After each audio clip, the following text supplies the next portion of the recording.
الحمدللہ رب العالمین والصلاة والسلام علی سید المرسلین اما بعد فاعوذ باللہ من الشیطان الرجیم بسم اللہ الرحمن الرحیم۔ السلام علیکم ویورز، لمحہ فکریہ ایک ایسی تحریر ہے جو موجودہ حالات کے تناظر میں لکھی گئی ہے۔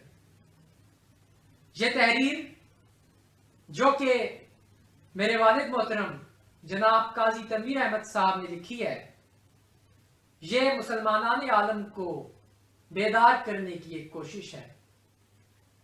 حضرات ذی وقار آج ان کے الفاظ کو انہی کی زبان سے سنتے ہیں۔ آئیے۔ بسم اللہ الرحمن الرحیم۔ اللہم صلی علی سیدنا و مولانا محمد و علی آل سیدنا محمد مبارک وسلم۔ لمحہ فکریہ۔ انسان وہ خوش قسمت مخلوق ہے جسے ساری مخلوقات میں اشرف ہونے کا شرف حاصل ہے۔ اس منصب اعلیٰ سے منسلک کچھ تقاضائے منصب بھی ہیں جو مطلوب قدرت ہیں۔ ان تقاضوں کو پورا کیے بغیر کیا انسان اس منصب کا اہل ہے؟ جبکہ قدرت کی انتہائی منشا یہ ہے کہ انسان اس منصب کا اہل نظر آئے، اور قدرت کی براہ راست رہنمائی اس حقیقت کی عکاس اور مظہر ہے۔ جب جب انسان قدرت کی متعین راہوں سے بھٹکا یا بھٹکایا گیا تو تب تب قدرت نے تنبیہ کے لیے مختلف انداز اختیار کیے۔ ہر تنبیہ کے بعد انسان اپنے رویہ پر نادم ہوا، معافی کا طلبگار ہوا۔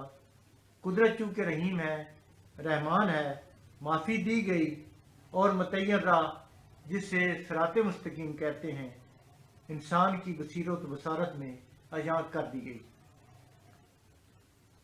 خود سے نکلنے سے آج تک کی تاریخ بصورت تصویر اپنے تمام تر خوشنما اور بدنما رنگوں سے سجی اور بگڑی صفحہ اثر پر مجسم دیکھی جا سکتی ہے۔ انسان کی بلندی و پستی اور عروج و زوال کی داستانیں جا بجا بکھری پڑی ہیں۔ جب انسان عروج و بلندی کو چھوتا ہے تو چشم فلک میں حیرت ہوتی ہے اور بے اختیار پکار اٹھتی ہے کہ بڑا باکمال ہے یہ مٹی کا پتلا۔ اور جب انسان زوال و پستی میں گرتا ہے تو چشم فلک پھر میں حیرت ہوتی ہے اور کہہ اٹھتی ہے کیا یہ مٹی کا پتلا پستی سے پست بھی ہو سکتا ہے؟ اب آئیے چلتے ہیں موجودہ حالات کی تباہیوں اور ہولناکیوں کا ادراک کرتے ہوئے ان حالات کے پیدا ہونے کے اسباب تلاش کرتے ہیں۔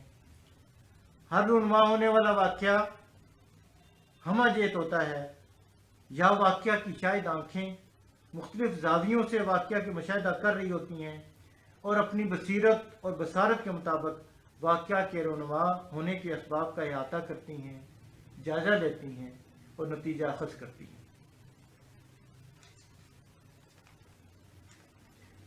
ہم خوش قسمت کہ حلقہ بگوش دین مبین ہمارے ہادی و رہبر و رہنما سردار الانبیاء صلی اللہ علیہ وآلہ وسلم ہمارے کندھوں پر انسانیت کی رہنمائی کی بھاری ذمہ داری اس انداز سے کہ ہمارے افکار و افعال، اقوال اطاعت رسول صلی اللہ علیہ وسلم اور بندگی خدا کا مظہر ہوں۔ نتیجہ انسان کی ابدی فلاح، چمنستان دنیا میں خاروں کا کلا کامہ اور معطر اور رنگ رنگ پھولوں کی بہار، یعنی باطل کا مٹ جانا اور حق کا سر بلند ہونا، اور یہی مقصود قدرت بھی ہے۔ کیا ہم اس معیار پر پورا اترتے ہیں؟ ہمارے ظاہر و باطن میں تضاد تو نہیں؟ ہماری مساجد آباد کندھے سے کندھا ملا کر اس طرح کھڑے ہوتے ہیں کہ ہمارے ازلی دشمن کی در اندازی کا احتمال نہ رہے۔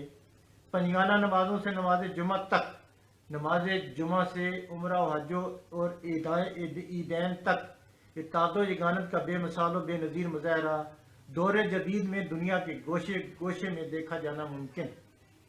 اس کے باوجود باطل سے خائف ملت پارا پارا ہم اپنی منافقتوں کا متفن لاشا اپنے کندھوں پر اٹھائے، جبین ندامت سے آری، آنکھوں میں حیا ہے نہ باقی، پھر بھی سینہ تانے فخر و تکبر میں مبتلا، اپنی ناکامیوں